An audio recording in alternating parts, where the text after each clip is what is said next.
EVMിലെ data മായ്ക്കാനോ data വീണ്ടും load ചെയ്യാനോ പാടില്ല എന്ന് തെരഞ്ഞെടുപ്പ് കമ്മീഷന് വ്യക്തമായ നിർദ്ദേശം നൽകിയിരിക്കുകയാണ് സുപ്രീം കോടതി. ഡാറ്റ മായ്ക്കരുത് എന്ന് EVM വെരിഫിക്കേഷൻ ഹർജിയിൽ തെരഞ്ഞെടുപ്പ് ബോഡിയുടെ പ്രതികരണം തേടിയിരിക്കുകയാണ് സുപ്രീം കോടതി. അതായത് ഇലക്ട്രോണിക് വോട്ടിംഗ് മെഷീനുകളുടെ കത്തിയ മെമ്മറി പരിശോധിച്ച് സ്ഥിരീകരിക്കുന്നത് അവയുടെ സ്റ്റാൻഡേർഡ് ഓപ്പറേറ്റിംഗ് നടപടിക്രമങ്ങളിൽ ഉൾപ്പെടുത്താൻ പോളിംഗ് പാനലിന് നിർദ്ദേശം നൽകണമെന്നാവശ്യപ്പെട്ടുകൊണ്ടുള്ള ഹർജിയിൽ 15 ദിവസത്തിനകം മറുപടി നൽകണമെന്ന് തെരഞ്ഞെടുപ്പ് കമ്മീഷനോട് സുപ്രീം കോടതി ആവശ്യപ്പെട്ടിരിക്കുകയാണ്. ദയവായി ഡാറ്റ മായ്ക്കരുത്, ഡാറ്റ വീണ്ടും ലോഡ് ചെയ്യരുത്, ആരെങ്കിലും അത് പരിശോധിക്കട്ടെ എന്നാണ് സുപ്രീം കോടതി തെരഞ്ഞെടുപ്പ് കമ്മീഷനോട് പറഞ്ഞിരിക്കുന്നത്.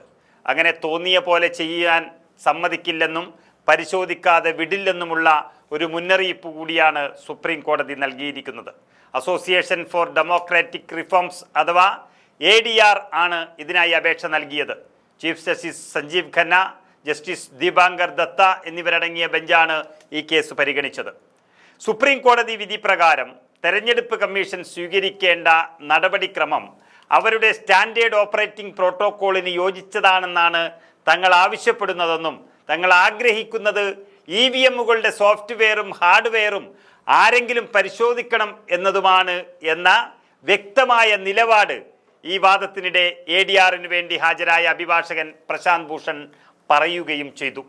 വോട്ടുകൾ എണ്ണിക്കഴിഞ്ഞാൽ പേപ്പർ ട്രയൽ ഉണ്ടാകുമോ അതോ പുറത്തെടുക്കുമോ എന്ന് ചീഫ് ജസ്റ്റിസ് ഖന്ന ചോദിച്ചപ്പോൾ എന്നാൽ EVMകളെ സംരക്ഷിക്കണമെന്നും പേപ്പർ ട്രയൽ അവിടെ ഉണ്ടായിരിക്കണമെന്നും പ്രശാന്ത് ഭൂഷൺ ആവശ്യപ്പെടുകയും ചെയ്തു. അങ്ങനെ ഇരുവശത്തു നിന്നും വാദങ്ങൾ കേട്ട ശേഷം സുപ്രീം കോടതി അതിൻ്റെ മുന്നുത്തരവ് വ്യക്തമാക്കി. തങ്ങൾക്ക് എന്തെങ്കിലും അസ്വസ്ഥതയുണ്ടാകുന്നത് വരെ അത് ആവശ്യമില്ലെന്നും അതേസമയം ആർക്കെങ്കിലും എന്തെങ്കിലും സംശയമുണ്ടെങ്കിൽ അത് വ്യക്തമായി പരിശോധിക്കാൻ ഞങ്ങൾ ആഗ്രഹിച്ചു എന്നും സുപ്രീം കോടതി പറഞ്ഞിരിക്കുന്നു. ഇനി എന്തെങ്കിലും കൃത്രിമം നടന്നിട്ടുണ്ടോ എന്ന് എഞ്ചിനീയറിംഗ് വിഭാഗത്തിന് പറയാൻ കഴിയും എന്നാണ് സുപ്രീം കോടതി പറഞ്ഞിരിക്കുന്നത്. അതായത് EVM എന്നും കൃത്രിമം എന്നുമുള്ള വാക്കുകൾ യഥാർത്ഥത്തിൽ രാജ്യത്ത് പതിവായിരിക്കുകയാണിപ്പോൾ. അത് ഇന്ത്യൻ ജനാധിപത്യത്തിന് കളങ്കമുണ്ടാക്കുന്ന വാക്കുകൂടിയാണെന്ന് പറയേണ്ടി വരും.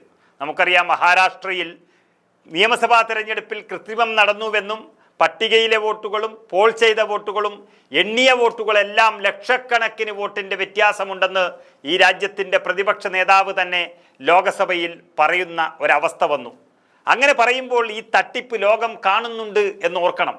അത് തന്നെയായിരിക്കാം EVMുമായി ബന്ധപ്പെട്ട ഈ ഹർജിയും സുപ്രീം കോടതി വളരെ ഗൗരവത്തോടെ എടുത്തിരിക്കുന്നത്. ഏതായാലും ഈ ഹർജിയിൽ അടുത്ത 15 ദിവസത്തിനകം പ്രതികരണം അറിയിക്കാൻ തെരഞ്ഞെടുപ്പ് കമ്മീഷന് കോടതി അന്ത്യശാസനം നൽകിയിരിക്കുകയാണ്.